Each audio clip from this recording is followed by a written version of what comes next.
giovedì 2 dicembre 2021. Siamo pronti per presentare l'ospite, un caro amico che non vedevo da diversi anni, Corrado Callegari, prima il Veneto. Ciao Corrado.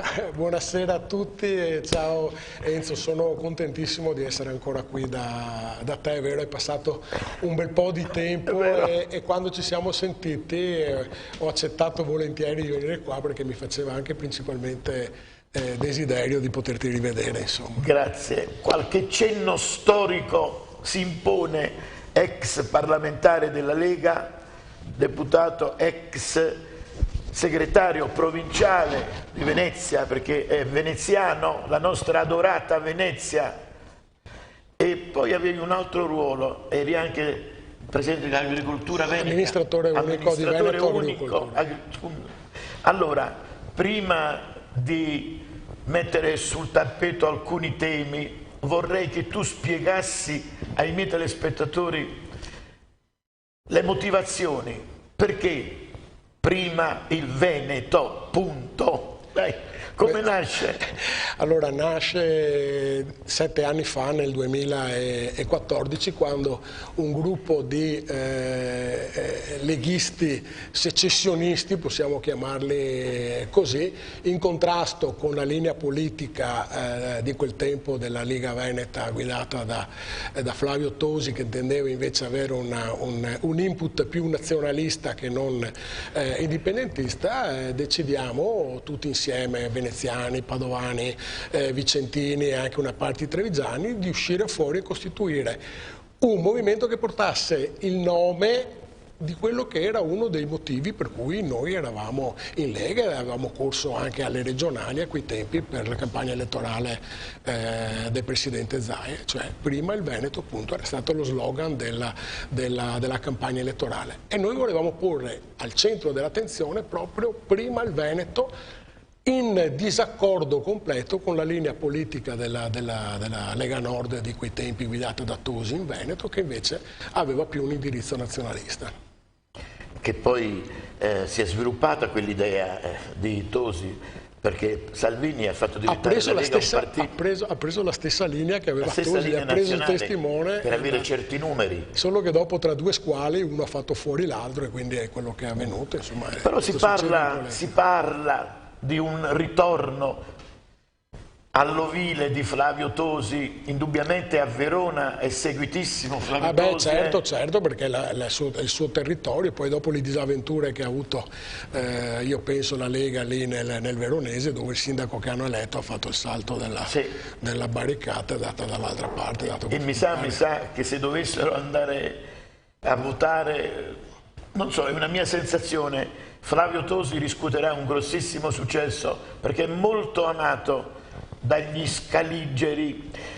Bene, allora non aprire ancora i centralini, vorrei coinvolgere il nostro ospite su questa ormai vexata questio, dicevano i latini, questa questione dibattuta del Presidente della Repubblica. Si affilano le armi, una kermesse, il toto scommesse per la nomina del Presidente della Repubblica. Oggi mi sono occupato di questo argomento dicendo qualcosa a Silvio Berlusconi e al segretario del Partito Democratico Enrico Letta, perché lo stanno massacrando. C'è il giornale di Travaglio, il Fatto Quotidiano, i giudici, assalto a Silvio, fuoco di sbarramento sul Cavaliere al Quirinale. Però fra Silvio Berlusconi e alcuni nomi che ho sentito in questi giorni, io sicuramente preferisco Silvio Berlusconi. L'ultima esca di Letta ha fatto il nome di Anna Finocchiaro, mamma mia. E a seguire Rosy Bindi, mamma mia, ma ha proposto questi nomi al centrodestra, logicamente ha avuto risposta negativa.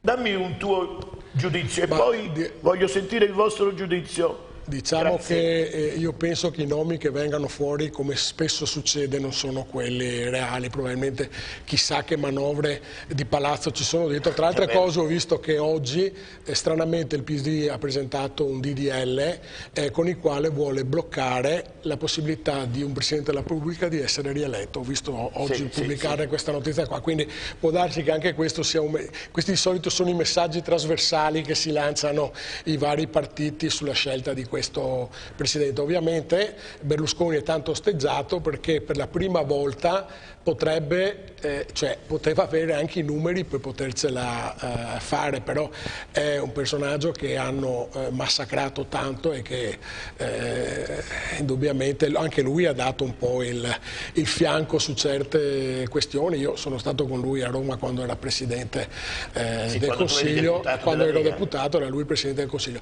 e sono sincero, non è che mi sia mai stato simpatico, però dopo di lui devo riconoscere il fatto che non c'è stato nessun Presidente del Consiglio, diciamo, della levatura sua. Anche quella volta lì lo hanno massacrato, complicità esterne con complicità interne, lo hanno fatto saltare perché lui era scomodo a un certo establishment sia europeo che in Italia. Io mi ricordo anche le lunghe chiacchierate fatte con Giulio Tremonti quando eravamo giù, perché Giulio Tremonti voleva sfidare un po' la troica. Sì, per me è uno dei migliori ministri economici che il nostro paese ha avuto, e lui voleva sfidare quella volta l'establishment europeo, la Merkel, quella gente lì, e lo hanno fatto fuori, perché ricordiamoci, lo dico sempre a tutti, che il mitico spread portato a livello di 500, del valore di 500, per chi se lo ricorda,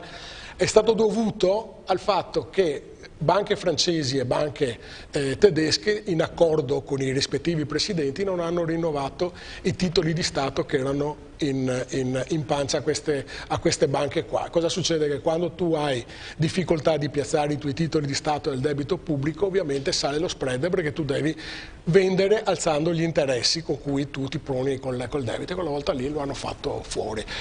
E questa è una roba che mi preoccupa anche adesso, perché di fatto con il debito pubblico alto che ha il nostro Paese noi siamo alle dipendenze di coloro che gestiscono il governo. Noi pensiamo di avere la democrazia, ma è una falsa democrazia, perché chi gestisce il nostro debito pubblico è quello che comanda. Lo vediamo che sono dal governo Berlusconi che non c'è più stato un Presidente del Consiglio eletto dal popolo, perché dobbiamo ricordarci, e questo è una roba per me gravissima. Scandalosa. Ma di fatto cosa è successo? Ci hanno imposto Monti, adesso ci hanno imposto Draghi, decidono loro quelle che sono le regole di gestione. Ma quella è stata una piccola parentesi, dovevano far sfogare la protesta che c'era comunque stata nel paese, perché ogni volta ci sono questi movimenti che nascono. Una volta è stata la Lega, poi appunto sono venuti i 5 Stelle, avevano bisogno di farli sfogare, non potevano mettergli il tappo sopra, quindi gli hanno dato il contentino di fare un po' di anni, un paio, cos'è che ha fatto, 2 anni di governo, senza poi concludere di fatto niente. Dopodiché hanno piazzato Draghi, che è venuto col compitino come era venuto Monti quella volta, con le stesse regole, pensioni, tasse e quant'altro. E non solo, ma anche il fatto di venire a governare la spesa a torto o ragione dei soldi che l'Europa ci darà, perché ricordo che una parte dei soldi che ci verranno concessi sono una parte a fondo perduto, ma una parte andranno ad accrescere ancora il debito pubblico che abbiamo, e quindi diventeremo schiavi fino all'ultimo, come abbiamo visto l'esempio della Grecia quella volta, che praticamente quando tu perdi la sovranità economica come quello che abbiamo noi, comanda chi ha in mano il tuo debito pubblico. Sono d'accordo. Buonasera, chi è in linea? Buonasera. Sì, buonasera. Sono Sergio da Abano. Chi parla? Chiedo scusa? Sono Sergio da Abano. Sergio da Abano. Sì. Intanto buonasera, sono stato perplesso perché quando chiediamo andare le tasse da pagare ai terremotati nessuno ha gradito i soldi e ancora là quei macerie, nessuno ha gradito dei terremotati, nessuno ha detto che spendere i soldi per farsi profughi, pensione d'oro, vitalizi, auto blu da eliminare, nessuno che parla di questo, i terremotati. Ora è arrivato a questo punto che avremo il governo che se meritiamo, perché nessuno ha detto queste robe giuste qua. Adesso gli aumenta il gas, dice qua 14 anni, 15 che sono in pensione, mi aumentava a gennaio 5,60 €, adesso basta. Qua aumenta le bollette, aumenta tutto, il caro vita, sono a fare la spesa con 100 €. Qua porta a casa gran poco. Ecco, qua non ce la facciamo più a vivere. Ha ragione. Ecco, vabbè. E resto perplesso perché se mi fosse stato uno dei terremotati, è la prima roba che avrei detto, come mai che i soldi passi a 7 navi, ai quarantenni ci sono, e per rifarmi a me casa non ci sono i soldi? Cioè, mi meraviglio nessuno terremotato ha accennato questa cosa. Sono state comunque... Ecco. Finisca il suo tempo. Poi diciamo noi. Sì. Ecco, ho detto tutto. Mi vergogno di essere italiano. Bravo. Anch'io lo dico spesso. Grazie Sergio. Grazie. Il nostro caro Presidente che ha detto che entro 2 anni faceva le case. Vedi, passà. Grazie e buonasera. Grazie, io sottolineo spesso la semplicità, la genuinità dei miei telespettatori. Una telefonata. Ha detto una frase bellissima che io sposo sempre e la ripeto ogni volta che faccio gli interventi, che noi abbiamo il governo che si merita, ogni popolo ha il governo che si merita, tranne quelli che vivono nelle dittature, perché quando tu ti trovi a dover andare a votare, ti danno una scheda elettorale, sei tu che metti la croce sui partiti che ovviamente si candidano alle elezioni. Quindi di fatto anche adesso abbiamo un governo che ci meritiamo, perché sono andati tutti quanti dentro alla corte di Draghi, ma sono tutti parlamentari. Fuorché i Fratelli d'Italia. Fuori i Fratelli d'Italia. Merito a Giorgia Meloni. Sì, dopo spiegherò, però io ho qualcosa da dire anche sulla Meloni, perché me la ricordo, eravamo in aula assieme quando ha votato per la legge Fornero, perché la Meloni quella volta in aula era parlamentare della PDL che sosteneva Monti, e per me quello è stato il più grande errore che ha fatto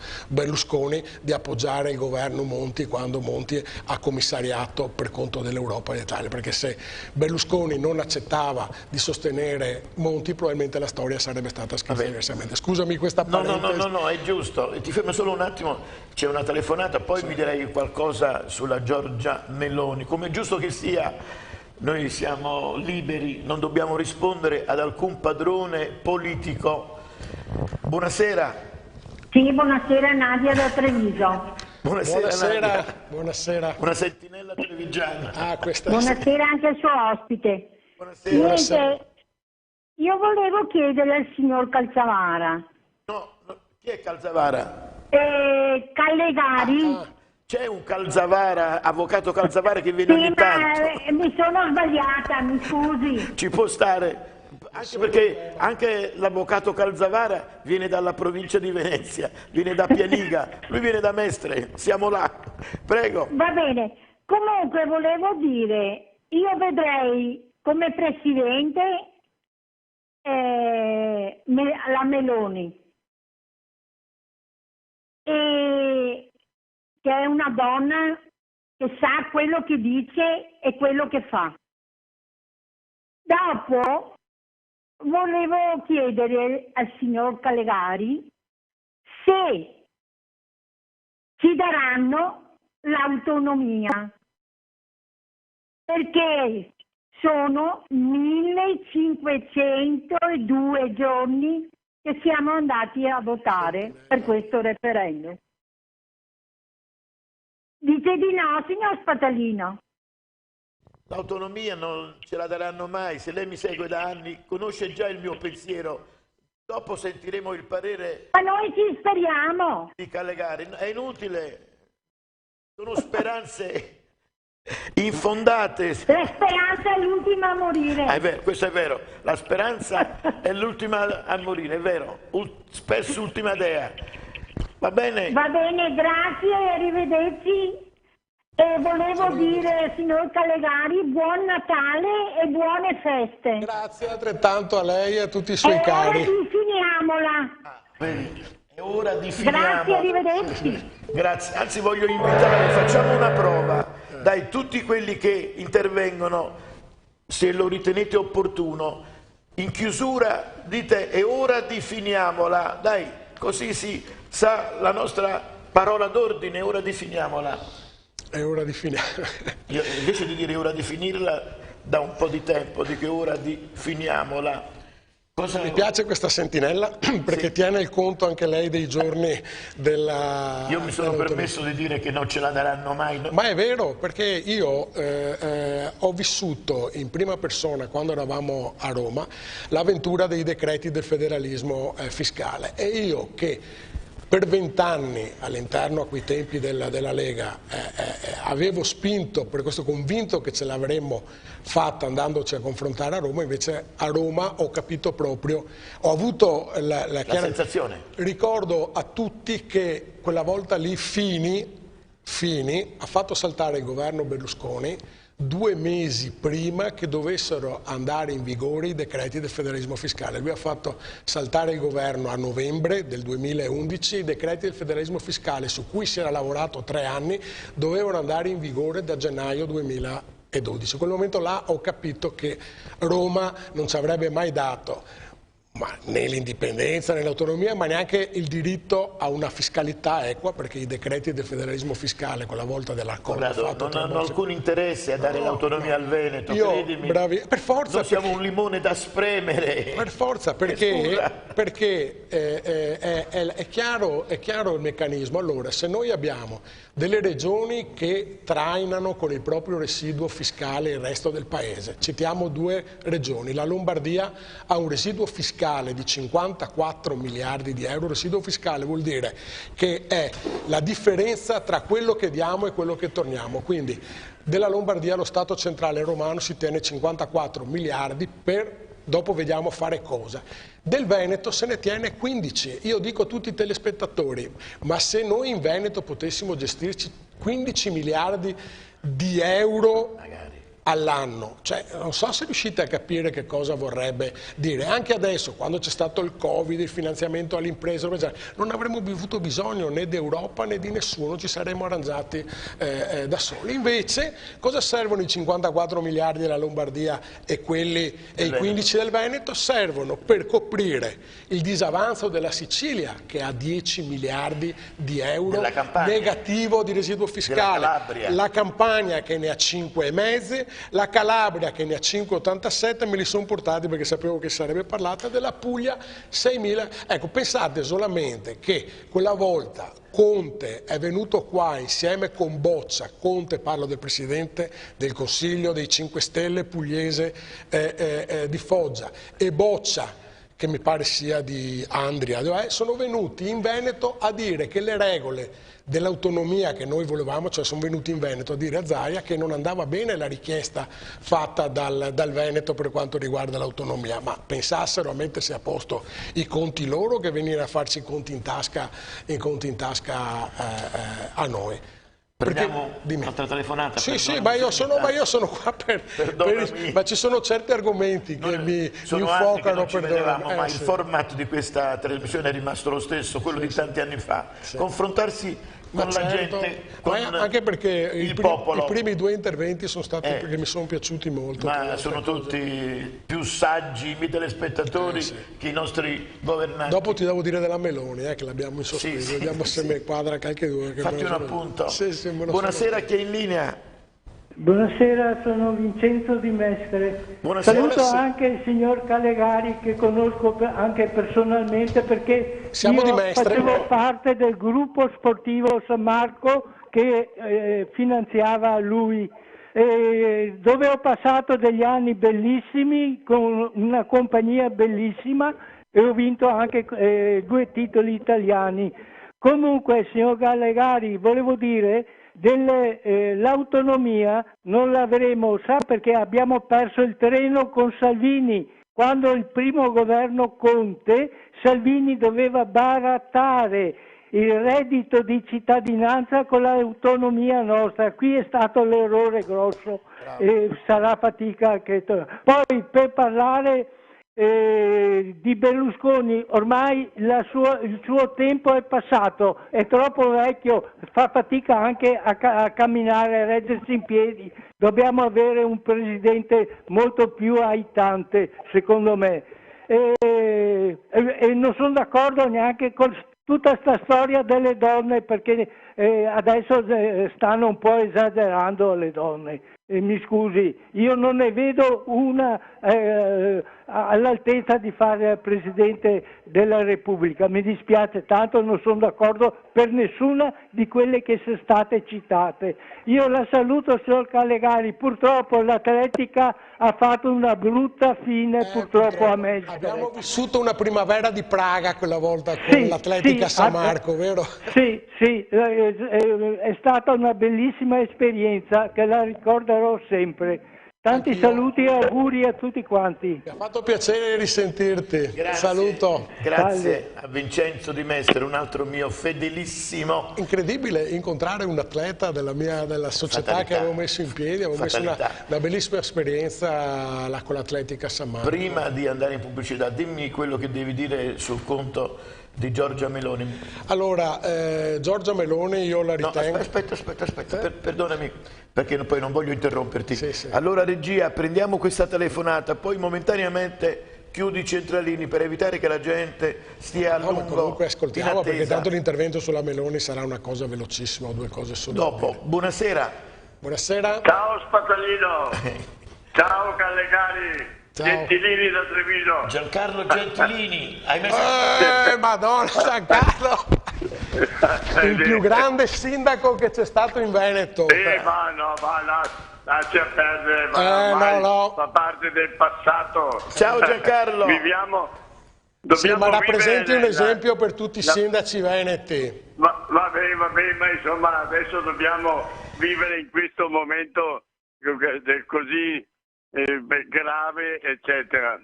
Un saluto a tutti i telespettatori, logicamente, saluto a Copiello, speriamo che stia bene, famiglia Antonello, a Canella, Francesco e tutti i miei amici. Bene. Ecco, Spatalino, io volevo mettere sul tappeto questo argomento. L'Italia si è sempre dichiarata a favore della distruzione delle fabbriche di armi. Ecco. L'altro leggo sul giornale che c'è stato il grande patto fra Francia e Italia e vedo che Macron ha concluso un contratto con il Qatar per 10 miliardi di euro di armi. Poi altri 7-8 miliardi per altre zone per l'Egitto e alcuni miliardi per altri paesi arabi. Poi ho visto una notizia oggi che è stato vietato per legge la produzione di mine. Allora io mi domando, cosa facciamo noi? Siamo pieni di scrupoli, però siamo considerati un vaso di coccio in mezzo a vasi di bronzo. E sai qual è la fine? È la fine che il vaso di coccio viene frantumato. Io vorrei sapere perché tutti gli altri stati possono lavorare con l'industria pesante, perché l'industria pesante è quella che ha sempre trainato le economie delle città. E noi guardiamo gli altri che fanno gli affari sulle nostre spalle. Allora, o cambiamo le cose, oppure siamo destinati a fare quella famosa fine del vaso di coccio e gli altri vivono, vincono e mantengono le loro nazioni perché le loro industrie lavorano a pieno ritmo anche nel settore delle armi. Perché ricordati che i filosofi dicevano homo hominis lupus, e quindi noi non siamo destinati a vestirci da verginelli. Ecco, questa è una domanda a cui io vorrei una risposta. Un caro abbraccio a te. Ciao Callegari, porta avanti il Veneto, perché il Veneto è la locomotiva d'Italia, lo diceva bene Bossi, qualcuno forse lo ha dimenticato. Ciao Giancarlo, ciao. Grazie per l'intervento. Ciao. Oggi è la giornata delle emozioni. Ciao Giancarlo. Giancarlo, prima con l'atleta, cioè veramente delle sorprese Vincenzo Di Mestre, Giancarlo Gentilini. Sei sorpreso? Sì, perché guarda Giancarlo... Non prendere telefonate, diamo la possibilità a Callegari di dire qualcosa, cioè, anche sul punto con della Giancarlo Meloni. ho vissuto degli anni fantastici, anche perché tra Treviso e Venezia eravamo molto vicini. Mi ricordo una volta che l'ho portato a Chioggia e ha trovato tutti i San Pietrini che erano tutti messi, vedi Callegari, la differenza che c'è tra Treviso e Chioggia, che a Treviso comando io, e se io vedo un San Pietrino sollevato, vado dal comandante dei vigili, lo prendo per il collo, perché non esiste che sia tutto così. Cioè, mi sembra lui aveva, sì, guarda, veramente io ho passato degli anni fantastici diciamo, a frequentarlo nelle volte che ho avuto occasione. Ecco, quello che lui parla del vaso di coccia, che non è solo nell'industria pesante, ma anche su tanti altri settori, perché noi cerchiamo sempre di essere rispettosi, diciamo, delle regole, come già. Poi ci sono gli altri paesi vicini che invece fanno gli affari loro. Prendiamo per esempio, io mi ricordo i tempi dell'agricoltura che ero giù a Roma, quei fermi pesca, noi tenevamo le nostre barche ferme, a Croazia di fronte andava a pescare sullo stesso mare. Mi ricordo per esempio le arance del Marocco, noi in Sicilia buttavamo al macero quintali di arance e del coso, però sottoscrivevamo un trattato europeo con cui permettevamo al Marocco di vendere le arance nel nostro paese. Cioè, è veramente delle politiche da suicidio, e questa che lui ha tirato fuori è un altro esempio dell'incapacità per me del nostro paese, per quello che certe volte porto avanti la battaglia del Veneto, perché giudico il nostro paese un paese non riformabile. Per questo, hai capito, sai Enzo, che non mi sento italiano, mi sento solo il Veneto, perché ritengo di essere in una nazione che non è riformabile, che non si è fatta quando c'è stata l'unità d'Italia, perché anche quello è stato un insieme di cocci messi assieme, ma io penso che sia un paese non riformabile, fatto di saltimbanchi. Infatti ce la fai in un minuto a dirmi di Giorgia Meloni? Giorgia Meloni ha sostenuto il governo Monti quando il paese nostro è stato commissariato. Molti se non lo sanno, io sì, perché c'ero, e insieme con altri parlamentari, sempre della PDL, del centrodestra purtroppo, ha sostenuto anche la legge Fornero, che tanto ha fatto piangere i nostri pensionati e i nostri lavoratori. E io me lo ricordo perché in aula quella volta solo due partiti facevano opposizione a Monti, la Lega Nord di Bossi, parlo Lega Nord di Bossi, e l'Italia dei Valori di Di Pietro. E dopo si ricordiamo come sono finiti tutti e due con inchieste giudiziarie sul personale, Bossi sulla famiglia, e chi si ricorda anche Di Pietro quella volta sulle case sue, robe. E questo è successo dopo qualche mese che loro due si erano messi di traverso contro questo commissariamento che c'era stato. Una fatalità. Sì, una fatalità. Caso. Tra le tante fatalità del nostro paese. Va bene. Buonasera, chi è in linea? Dottor Spatalino, buonasera e buonasera al suo gentilissimo ospite. Buonasera. Sono Nadia e parlo da Padova. Buonasera Nadia. Buonasera. Volevo dirle, dottor Spatalino, che oggi ho avuto il piacere di avere due esponenti di Cadoneghe del comune che sono venuti a Padova per me per avere un incontro per chiarire delle cose che io sto subendo qui a Padova. Non riesco ad avere un contatto col comune, e anche del problema di mio marito che sa che è morto con radon del Montevenda. Due persone non squisite di più. E soprattutto ringrazio il dottor Marco Chiesaro, il sindaco, che gentilissimo, l'ho visto a Cadone che sono andata a un pranzo.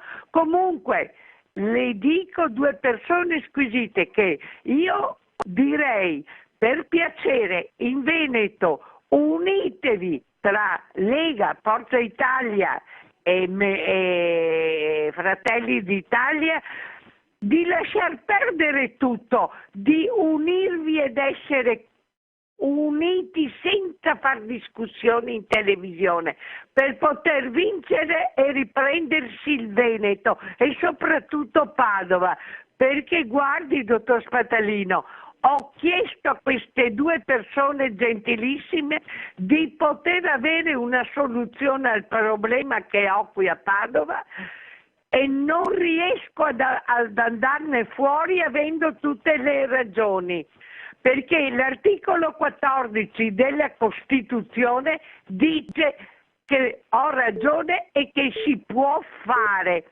Io ringrazio tanto il dottor Chiesaro e le due persone che sono venute a Padova e non ho parole per ringraziarle. Dottor Spatalino, faccia venire, con tutto il rispetto per il suo ospite, faccia venire anche Alberto Stefani della Lega, perché hanno qualcosa da dire anche per il problema del Monte Venda. La ringrazio gentilmente e vi auguro buono tutto il vostro percorso. Grazie, buonasera. Grazie. È un problema personale, io dico sempre di non parlare di problemi personali. Conosco la signora da tanti anni, ho conosciuto il marito che è morto per un tumore. Però vedi che quando vengono considerate un po' come manifestano sì, ma per quanto possano fare i due emissari di Cadone che Padova è un'altra parrocchia, cara Nadia. Comunque mi fa piacere che lei sia rimasta contenta. Riferirò al mio amico Marco Chiesaro, che spesso vedete ospite di questa trasmissione. C'è una telefonata, la prendiamo, d'accordo? Buonasera. Buonasera Ezzo, sono Michele da Santa Maria di Sala. Buonasera. Buonasera Michele. Un salutone anche a Corrado, che anch'io ho avuto il piacere di conoscere personalmente, anche quando è venuto qui a Caselle da Pasuto, forse si ricorderà, oppure da quando al Matone o varie feste in Riva degli Schiavoni, perché ho fatto diversi anni anch'io là, si faceva la festa in Riva degli Schiavoni col banchetto fra quelli di Spinea e Santa Maria di Sala, venivamo là col banchetto.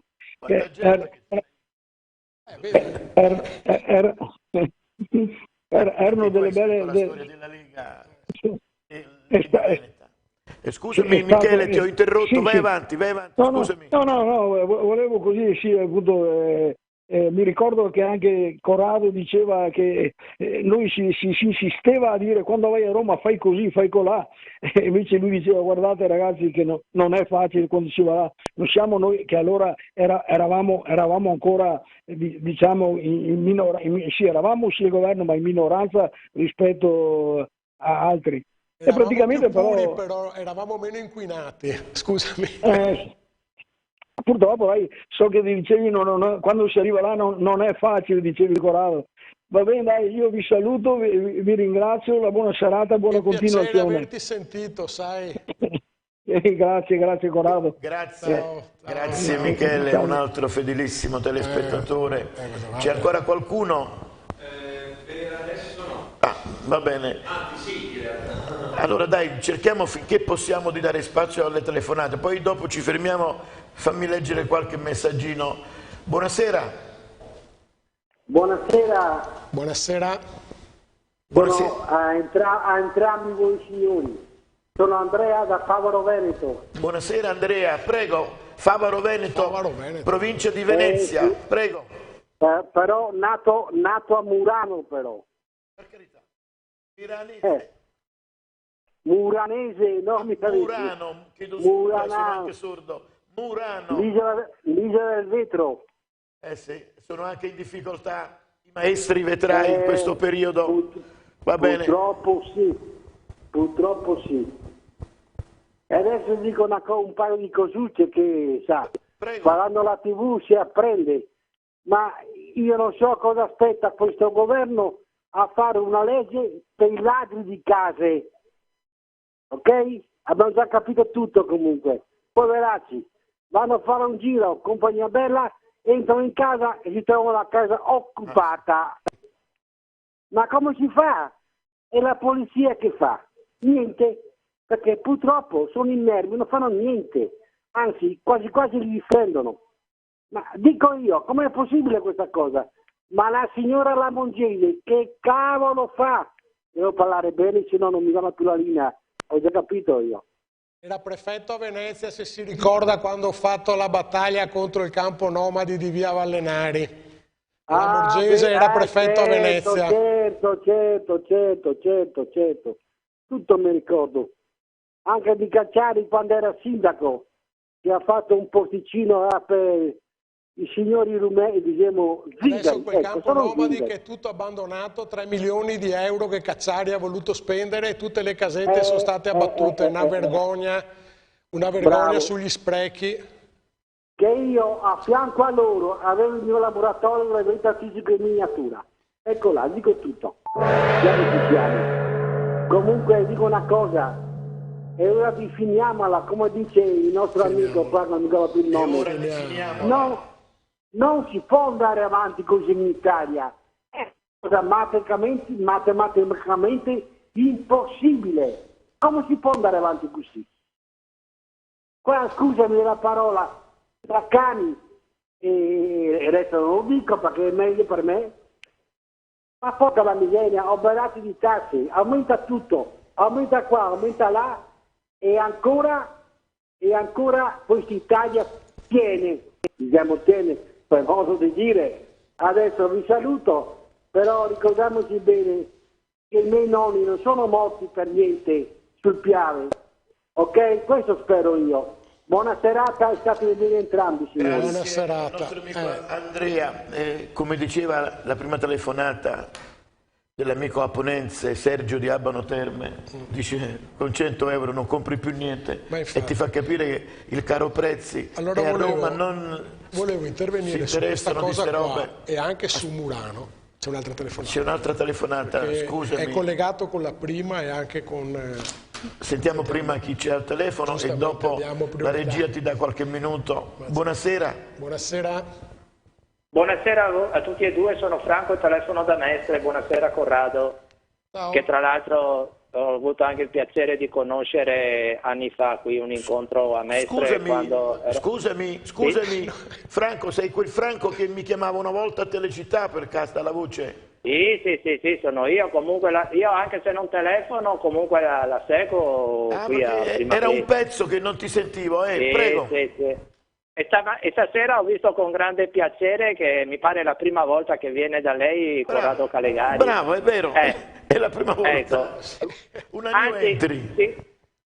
Siccome ho aperto la televisione 5-10 minuti dopo l'inizio della trasmissione, volevo chiedere se Corrado ha spiegato il movimento, prima il Veneto, Grande Nord, l'ha presentato un po', insomma. Sì, ha detto qualcosa. Perché io sono stato anch'io un iscritto qui a Mestre, che mi pare adesso non so se la sede è chiusa, però volevo dire a Corrado quello che mi dispiace, come lui prima diceva appunto che l'Italia è irriformabile.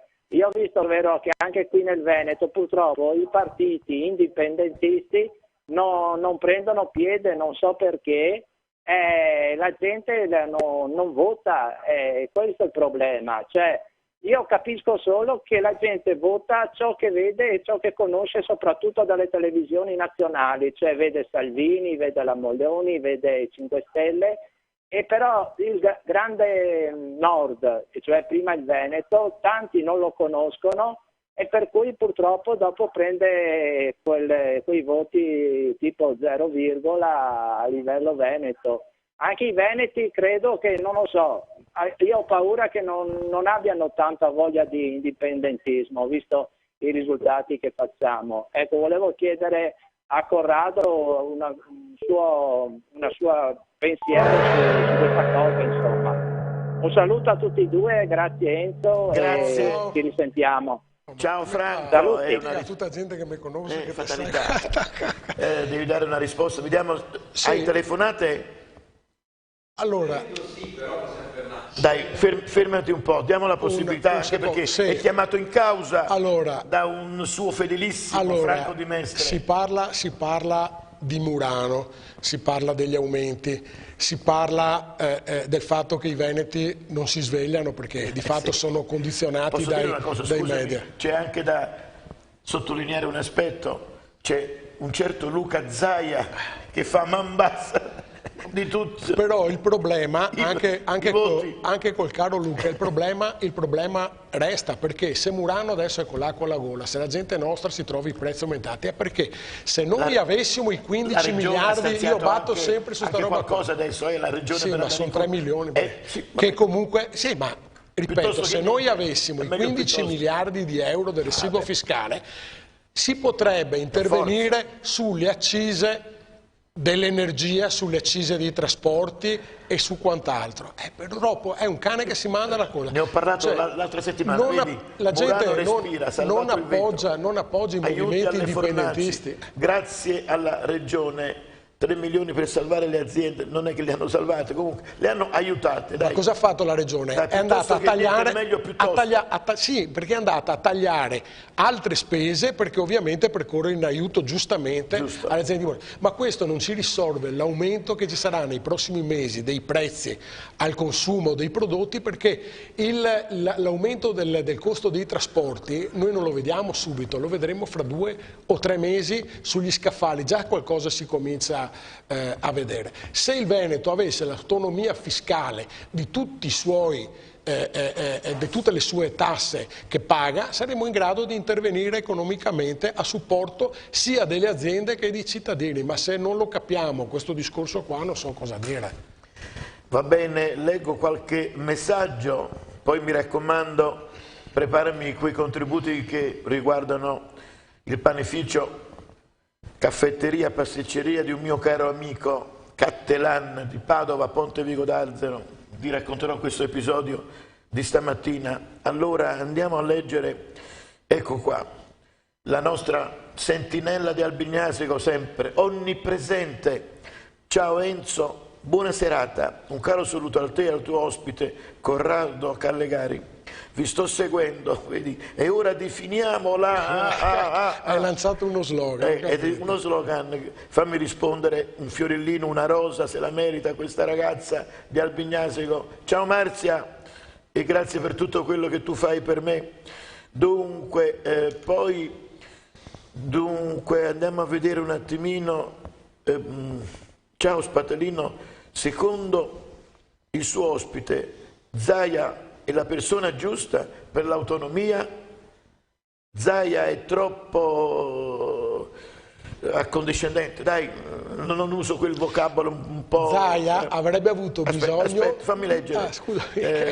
È troppo da chi si fa aiutare dal ministro Giorgetti. E ora definiamola. Stefano Di Mestre. Cosa dice Stefano Di Mestre? Allora, che Zaia avrebbe avuto bisogno in Consiglio regionale di un drappello di indipendentisti che si erano candidati alle regionali proprio per tirare la corda dall'altra parte, perché ovviamente Zaia si trova tra l'incudine e il martello, le esigenze del Veneto e le orecchie da mercante che fa Roma.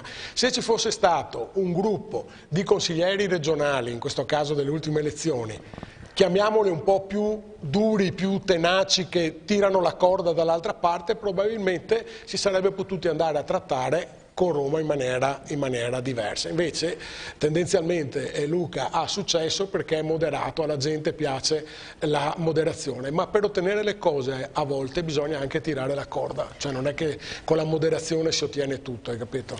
Prima Free, unica vera TV libera, questo è un amico che scrive, logicamente è di parte, però lo leggo, che dà voce al popolo. Grazie Super Enzo. Loris Mazzorato, ex sindaco di Resana. Ciao Loris, ti seguo nelle tue imprese, sei un po' dappertutto. Ti riconosco un coraggio unico. Un caro saluto a casa, ai tuoi genitori, a tua moglie, alle tue bambine, e preparati che quanto prima ti inviterò un'altra volta. Ciao Enzo, un cordiale saluto al tuo ospite, vi sto ascoltando con piacere. Buona serata, Martino e Blandina, un mio corregionale. Ti mando un fiorellino per la tua adorata Blandina, va bene? Dunque, ecco qua. Buonasera, dottor Spatalino, e buonasera anche al suo ospite. Lo sa perché i sacchetti a perdere africani vogliono venire anche in Italia? Io direi, non anche, soprattutto in Italia, perché qui fanno quello che vogliono e noi fessacchiotti li manteniamo con il reddito di cittadinanza e altri sussidi, tipo la pensione che diamo ai genitori o presunti. Stasera sono breve, stamattina ho fatto la terza dose e ho un po' di febbre. Siccome si parla della Lega di Salvini, voglio ricordare a tutti che comunque in aula Salvini insieme con i leghisti hanno votato per il reddito di cittadinanza, cioè queste sono le cose che bisogna ribadire, no? Perché la salutano i miei genitori. Buona serata. Susi, juventina, trampista, a dopo per l'opinione. Allora, prima di fermarci, se no sembra che io non voglia seguire il mio amico Corrado Callegari. Ma no. Chi ti parla, e molti all'ascolto ricorderanno, più volte si è lamentato del comportamento di Matteo Salvini e ho detto che Salvini, prima di andare dietro ai grillini col reddito di cittadinanza, avrebbe dovuto dire una cosa a te, e una cosa a me, l'autonomia. Anch'io sono convinto assertore di quello che mi scrivete, va bene, e ha ragione anche Corrado Callegari, un errore gravissimo. Quante volte l'ho detto? Ma è lo stesso, sono ben convinto del suo errore madornale. Conduttore politico. Ha creato la fortuna dei grillini con reddito di cittadinanza ed è rimasto col cerino in mano. La storia si ripete. Quando ero io che è arrivato Monti, tutto il centrodestra, ad esclusione della Lega, ha sorretto Monti, e Monti ha fatto strike con tutta una serie di provvedimenti che alla luce del giorno dopo non sono serviti a niente, perché nel 2011, do un dato, il debito pubblico del nostro paese era di 1.891 milioni, cioè no, scusate, 1.891 miliardi. Adesso, 10 anni dopo, nonostante la cura da cavallo di Monti, nonostante quello che sta intervenendo Draghi, il debito pubblico italiano è di 2.730 miliardi, cioè si è implementato di 800 miliardi in 10 anni. Da 1,8 a 2,7. Quindi questo cosa vuol dire? Che gli interventi da cura di cavallo fatto da Monti, con l'aumento stratosferico della benzina quella volta, della legge Fornero sulle pensioni che ha procrastinato di 10 anni la possibilità per la gente di andare in pensione, non sono serviti a niente, perché il debito pubblico continua ad andare. Ma perché continua ad andare? Perché non c'è nessuno che tiene sotto controllo la spesa. Stasera cosa abbiamo parlato? Abbiamo parlato del reddito di cittadinanza. Ma quanti miliardi vanno con il reddito di cittadinanza? Ma non solo. Il bello è che questo reddito di cittadinanza non va neanche alle persone che hanno bisogno, perché come hanno scoperto sono la truffa, ma se hanno fatto la truffa del reddito di cittadinanza, hanno fatto un'indagine su 40.000 persone che prendono il reddito di cittadinanza, che sono 3 milioni in Italia. Quindi hanno fatto un'indagine su 40.000 persone. Di queste 40.000 persone il 12% è il risultato truffaldino, tanto che sono stati denunciati dai carabinieri, per un totale di 173 milioni, cosa era la cifra di truffa. Ma è solamente 40.000 su 3 milioni, cioè vorrebbe dire l'1% del totale. Allora, se uno fa un mero calcolo matematico, moltiplicate la truffa che è stata trovata in termini di euro per il numero dei cittadini che hanno diritto, viene fuori una cifra stratosferica, ma non solo questo.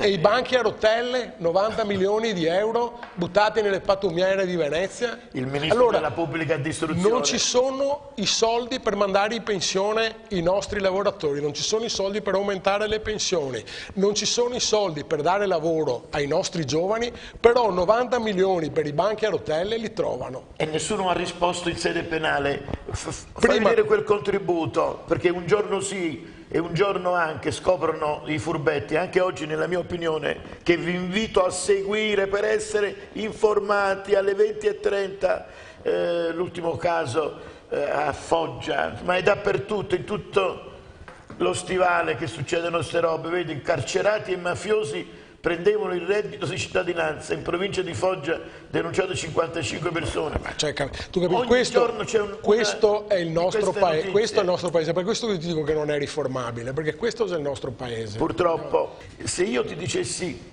il futuro di Prima il Veneto, punto, cosa mi diresti? Onestamente, sì, sincero. Allora, prima c'è un messaggio, perché devi convincere... Prima il Veneto... Perdonami, mi ha preso una telefonata perché ho tenuto un po' a bada. Perdiamo questa telefonata e poi sentiamo il futuro di Prima il Veneto, punto, detto da Corrado Callegari. Buonasera. Buonasera Enzo e buonasera a Corrado. Sono Fabrizio dal Portogallo e volevo solo dire una cosa.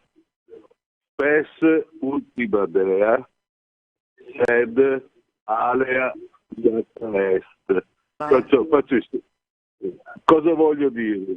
Purtroppo l'Italia è segnata, questo è, la speranza non dobbiamo mai perderla, ma noi ormai da Prodi in poi abbiamo il destino segnato e quindi tutte le buone cose che dice anche Gentilini, tutte queste cose qua, sono solo nel reparto sogni, perché noi non siamo più sovrani di niente, abbiamo un Parlamento che non funziona più, noi siamo solo alla mercé di chi comanda e chi comanda lo fa anche attraverso i media, i mainstream e quindi la stampa, le televisioni e tutto quanto. Come volete fare a avere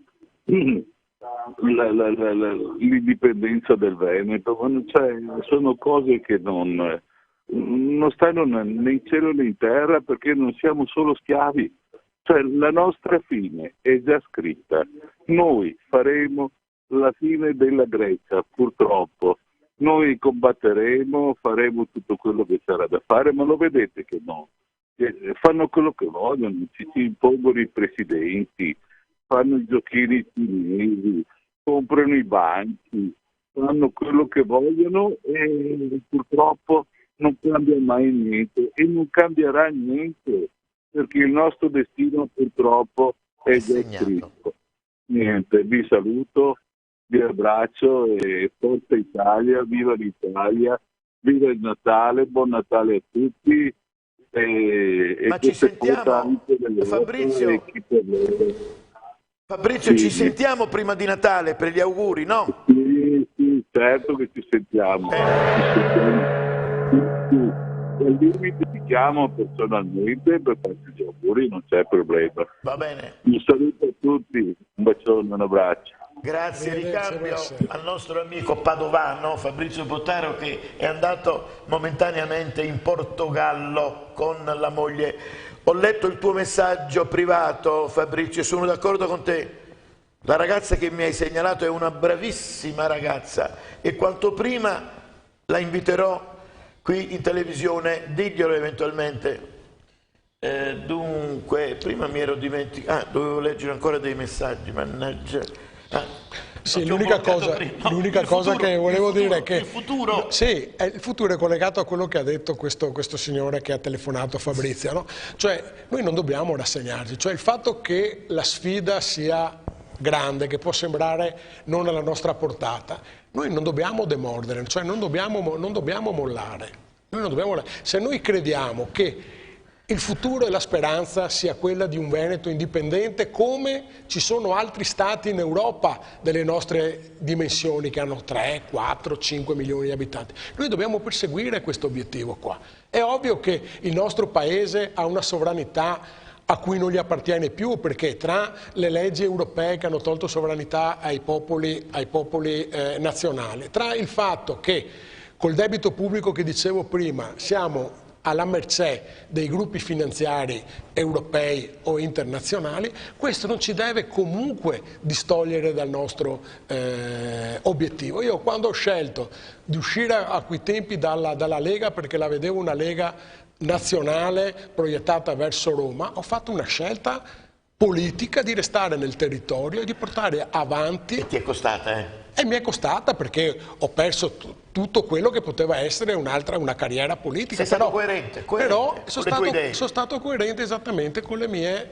idee. Adesso noi, come prima il Veneto, siamo in collegamento anche con altri movimenti indipendentisti veneti, abbiamo fatto un'esperienza politica alle ultime regionali, non è andata bene, ma ciò non toglie... Luca Zaia, non ce n'era per nessuno. Ciò non toglie che noi ci siamo, e se noi ci siamo, io dico sempre, qualcuno non dorme sonni tranquilli, perché anche se rappresentano la maggioranza, anche se perché governano loro, fanno quello che vogliono loro, noi comunque ci siamo e siamo qui per denunciare. Anzi, quando il telespettatore qua diceva delle televisioni che sono al servizio di chi comanda, a maggior ragione che bisogna dare forza alle TV locali come questa di Prime Free, ma non solo, anche altre TV locali, perché qua dentro c'è la democrazia, c'è la rappresentatività diretta, ci siete voi che parlate, ci siamo noi politici che rispondiamo, c'è il conduttore che gestisce questo. Questa è la vera televisione, hai capito? Sì, leggo questo messaggio di un caro amico, ogni tanto viene ospite, Gaetano Falcone, non so se è ancora all'ascolto, però me l'ha mandato mezz'ora fa. Ciao Enzo, come va? Ti mando questa notizia che è passata in secondo piano. Sono delle dichiarazioni del Ministro delle Attività Produttive Giorgetti che esprime preoccupazione sulle problematiche relative alla carenza di scorte energetiche. La gente non lo sa. Ne ho parlato anch'io un po' nell'opinione oggi, ho parlato del più 50% del gas, va bene, dialogando virtualmente con Mario Draghi.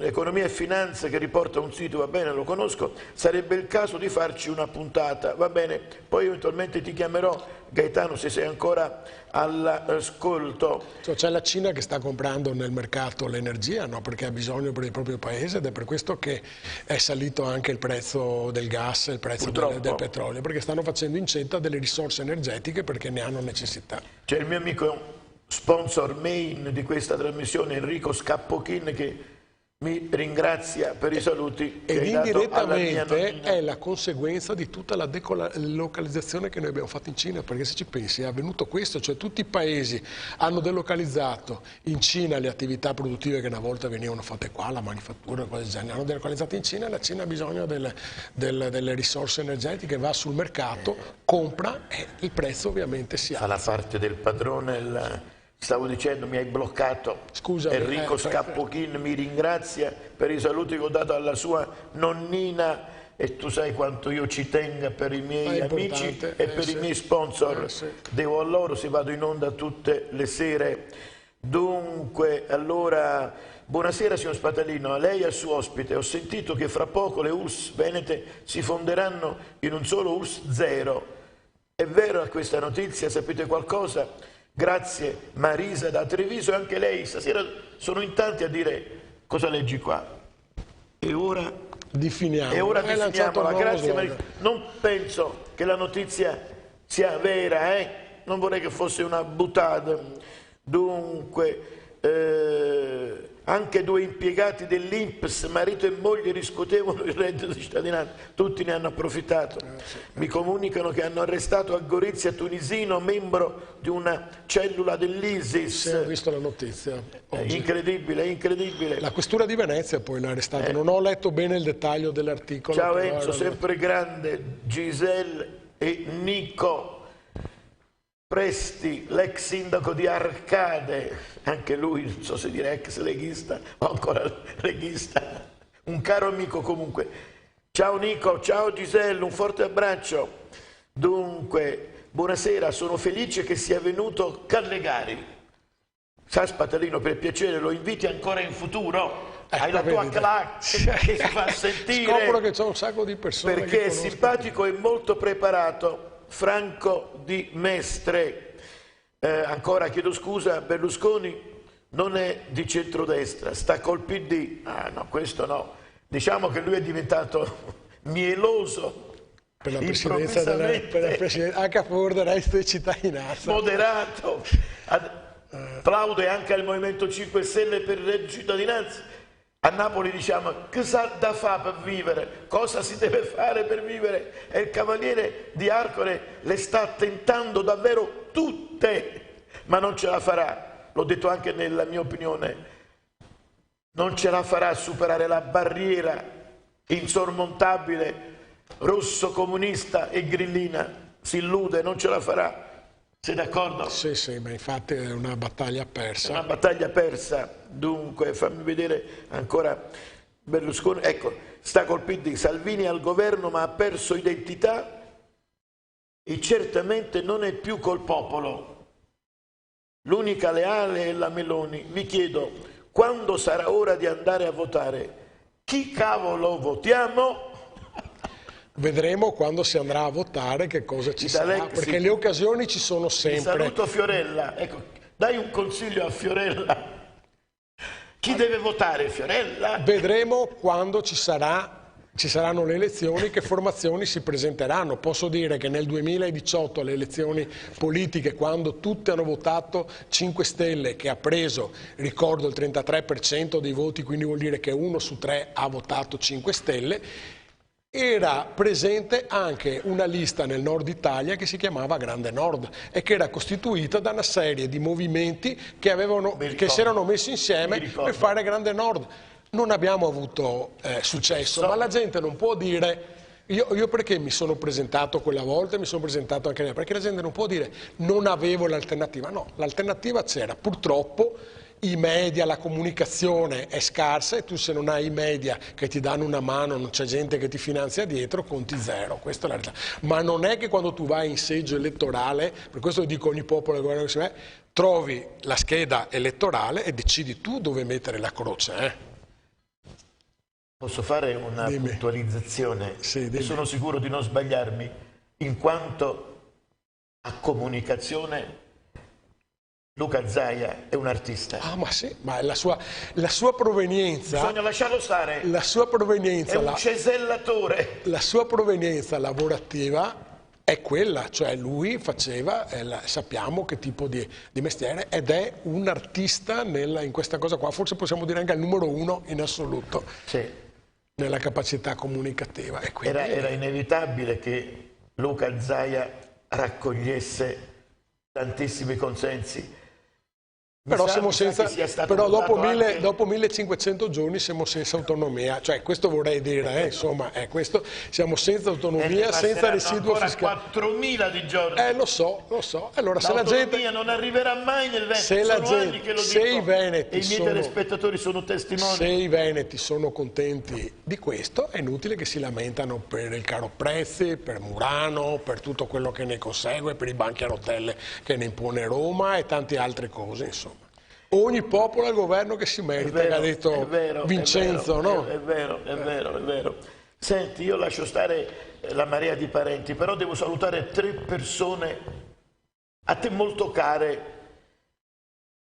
Massimo, Alessandra ed Elisabetta Callegari. Questi nomi ti dicono qualcosa? I miei 3 gioielli. Non a caso ho detto a te molto cari. Le persone a cui voglio tanto bene. Mi raccomando, stai sempre dietro ai tuoi ragazzi, gli artigiani, una forza della natura, gente che si alza alle 3 della mattina, che lavorano e poi devono pagare tasse, devono scontrarsi con una burocrazia elefantiaca. Quindi... Bisogna che impariamo ad alzare la testa. Bravo. Di qualcosa, adesso approfitta. Bisogna imparare ad alzare la testa, non demordere, come diceva rassegnato quel telespettatore, perché noi abbiamo una grossa forza, ma dobbiamo metterla in pratica, cioè non serve solamente lavorare, perché sennò si finisce per lavorare, pagare e tacere. Invece noi non dobbiamo più tenere la testa bassa e dire sì, signor Baron. Dobbiamo essere consapevoli della nostra forza, e quando si va a Roma non si deve andare là a sentire no, queste sono le nostre condizioni. Se volete ci sediamo e parliamo, non che ogni volta andiamo lì e io mi sento arrivare in Veneto Boccia, Conte che vengono a sentenziare su di noi. No, voi non sentenziate niente, queste sono le nostre regole e questo è quello che noi vogliamo.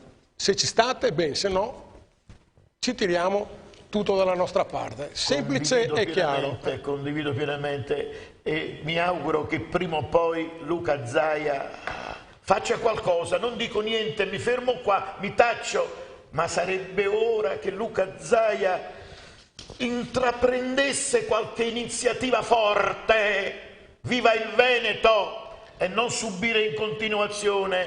Io stimo molto il nostro governatore, mi sono amico, lo conosco da tanti anni, sono stato l'unico giornalista di Padova ad andare a Treviso quando è diventato presidente della provincia e lui apprezzò molto, quindi lo stimo tantissimo, però a volte deve abbandonare. Bisogna mettergli 2 dita sulla corrente, che ciappa un attimo. Una scossa ogni tanto ci vorrebbe. Capisco che è guardingo, che è un moderato, deve farsi apprezzare, ma ogni tanto un sussulto secondo me ci vorrebbe, va bene. E poi invece di guardare le trasmissioni nazionali, la gente che c'è a casa, a parte che quelli che ci ascoltano è perché ascoltano te, bisognerebbe che ascoltassero in massa queste trasmissioni qua. Genuine, originali. Altro che parlare per certi canali nazionali o cose dove ci propinano sempre nelle stesse lingue, nelle stesse cose. Cioè ascoltiamo Veneto. Trasmissioni nazionali ti dicono quello che devi dire, quello che non devi dire, eccetera. Queste sono trasmissioni vere, credetemi, con tutti i limiti e i difetti che ha Enzo Spatalino, ma almeno io vado a ruota libera. Io vi ringrazio. E non sei cambiato, sei rimasto uguale a come ti ho conosciuto. Infatti sono venuto volontieri e spero che mi inviterai ancora, visto che la gente ha detto che mi devi invitare. Sicuramente verrai ancora. E io ringrazio te, Enzo, per la disponibilità e tutti i telespettatori, anche quelli che sono intervenuti. Corrado Callegari, prima il Veneto. Punto. E poi basta. Viva il Veneto, dobbiamo essere orgogliosi di vivere nella regione più bella d'Italia, per non dire del mondo.